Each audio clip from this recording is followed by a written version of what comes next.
नमस्कार, मैं पूजा राठौर शर्मा। पाकिस्तान को उसकी कायराना हरकत का जवाब हिंदुस्तान ने ऑपरेशन सिंदूर के जरिए दिया, जिसके बाद पाकिस्तान ने भारत पर मिसाइल और ड्रोन से हमले किए, जिन्हें हवा में ही तबाह कर दिया गया। और सबसे ज्यादा टारगेट पाकिस्तान की तरफ से जम्मू कश्मीर में किए गए। यहां पाकिस्तानी हमलों का न सिर्फ मुकाबला किया गया, बल्कि हर साजिश को नाकाम भी किया गया। आखिर किस तरह पाकिस्तानी ड्रोन और मिसाइलों को तबाह किया गया?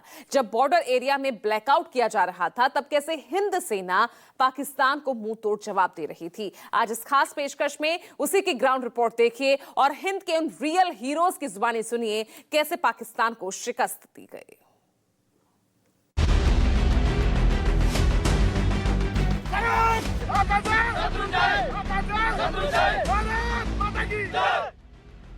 कैसे ध्वस्त हुए थे पाकिस्तान के नापाक इरादे, कैसे मार गिराए थे पाकिस्तान के भेजे ड्रोन, आज आप अपनी आंखों से देखेंगे। सबसे पहले उस मलबे को देखिए जो पाकिस्तान के भेजे ड्रोन और मिसाइलों का है, जिसे हमारे जवानों ने हवा में ही नेस्तनाबूद कर दिया। पाकिस्तान की ओर से जब ड्रोन और मिसाइल अटैक करने की कोशिश की गई, तो देखिए कैसे पाकिस्तान के ड्रोन और मिसाइल को मलबे में तब्दील कर दिया एयर डिफेंस सिस्टम ने, एयर डिफेंस गन्स ने। तस्वीरों में आप देखिए ये वो अवशेष हैं जो कायर पाकिस्तान की ओर से ये कोशिश की गई थी कि भारत के मिलिट्री इंस्टॉलेशन, एयरबेस, रिहायशी इलाकों को टारगेट किया जाए। लेकिन आप देखिए पूरा मलबा यहाँ पर है जो दिखाता है कि पाकिस्तान को कैसा जवाब दिया है भारतीय सेना ने। ये देखिए, ये है वो मलबा जो ड्रोन का है, जो मिसाइल का है, जो पाकिस्तान की ओर से कोशिश की गई थी इसे दागने की, लेकिन पाकिस्तान अपने तमाम नापाक इरादों में पूरी तरह से नाकाम हो गया। भारतीय सेना के ऑफिसर हमारे साथ हैं।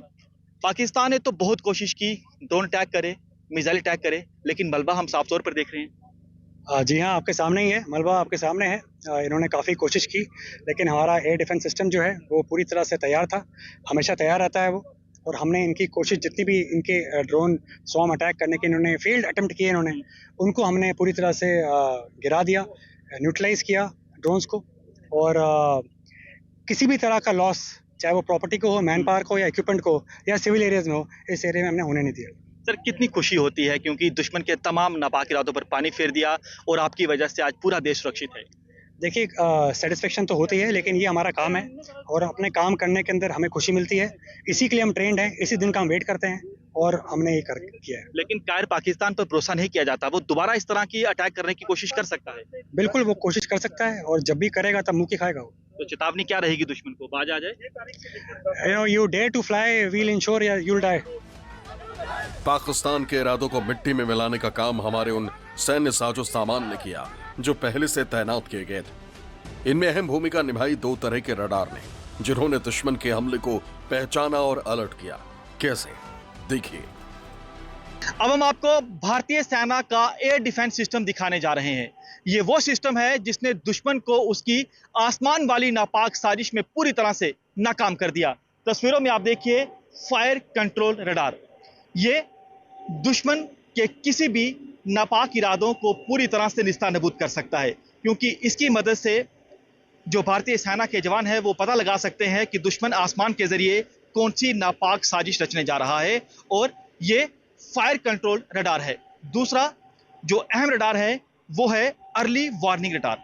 ये रडार जो है पहले ही चेतावनी जारी कर देता है कि कोई एरियल ऑब्जेक्ट यानी ड्रोन या मिसाइल अटैक करने की पाकिस्तान कोशिश कर सकता है, ये उसे डिटेक्ट कर लेगा। यहां तक कि पाकिस्तान के फाइटर जेट्स को भी ये अर्ली वार्निंग रडार जो है वो डिटेक्ट कर लेगा। ये देखिए यहां पर जवान जो हैं, ये लेटेस्ट डिवाइस है, बाइनोकुलर है, उसकी मदद से भी पूरी आसमान पर बारीकी से नजर बनाए रखते हैं। इस पर और अधिक जानकारी के लिए यहाँ पर साहब हमारे साथ, इनसे बातचीत करते हैं। सर, ये जो साहब दोनों रडार हैं इसके बारे में मैंने बताया। जी, आपके मेरे ठीक पीछे जो रडार है, जैसा कि आपने बताया, ये एक अर्ली वार्निंग रडार है।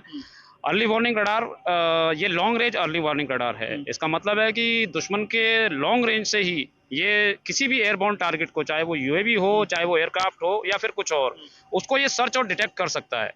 अर्ली वार्निंग द्वारा सर्च और डिटेक्ट करने के बाद में इस टारगेट के डाटा को हमारे कम्युनिकेशन सिस्टम, जो कि आकाश तीर है, उसको पास किया जाता है और उसके द्वारा ये हमारे एफसीआर में पास होता है। हमारे एफसीआर में पास होने के बाद में उस पर्टिकुलर टारगेट के डाटा को ये फायर कंट्रोल रडार हमारे एडी वेपन सिस्टम को भेजता है और वो एडी वेपन सिस्टम पर्टिकुलर उस डायरेक्शन में जाके उस टारगेट को हवा में ही बर्बाद कर देते हैं। ऑपरेशन सिंदूर के बाद हमने देखा कि पाकिस्तान बौखलाया, लगातार कोशिश की ड्रोन अटैक करने की, मिसाइल अटैक करने की, यूएवी को उसने भेजा। तो कितनी मदद मिली आपको इन दोनों इक्विपमेंट से? इन दोनों रडार की मदद से हम कह सकते हैं कि जैसे हमारी बैकबोन होती है उसी प्रकार से इसने हमें ये मदद किया है कि टारगेट्स किस डायरेक्शन से और कितनी क्वांटिटी में आ रहे हैं। तो रेंज कितनी ज्यादा है इसकी? मैं रेंज का व्याख्यान इस समय नहीं कर पाऊंगा, बट लॉन्ग रेंज रडार से लेकिन इसने जो है, इस सिस्टम ने दुश्मन को उसके किसी भी नापाक इरादों में कामयाब नहीं होने दिया। बिल्कुल, दुश्मन एक के पीछे एक, जैसा कि आपने सुना होगा, वो झुंड के झुंड बना के ड्रोन आए थे, लेकिन हमने एक के बाद एक उनको धराशायी किया।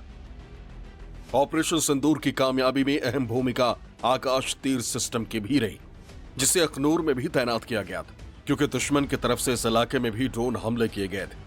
कैसे आकाश तीर ने दुश्मन के मिसाइल और ड्रोन को चीर दिया, ये भी जान लीजिए। ऑपरेशन सिंदूर को जब भारतीय सेना की ओर से अंजाम दिया गया तो दुश्मन यानी पाकिस्तान इस कदर बौखलाया, उसने लगातार ये कोशिश की कि वो भारतीय चौकियों को टारगेट करे, रिहायशी इलाकों को टारगेट करे। उसने ड्रोन मिसाइल अटैक करने की भी कोशिश की, लेकिन दुश्मन के तमाम नापाक इरादों पर हमारे बहादुर जवानों ने पानी फेर दिया।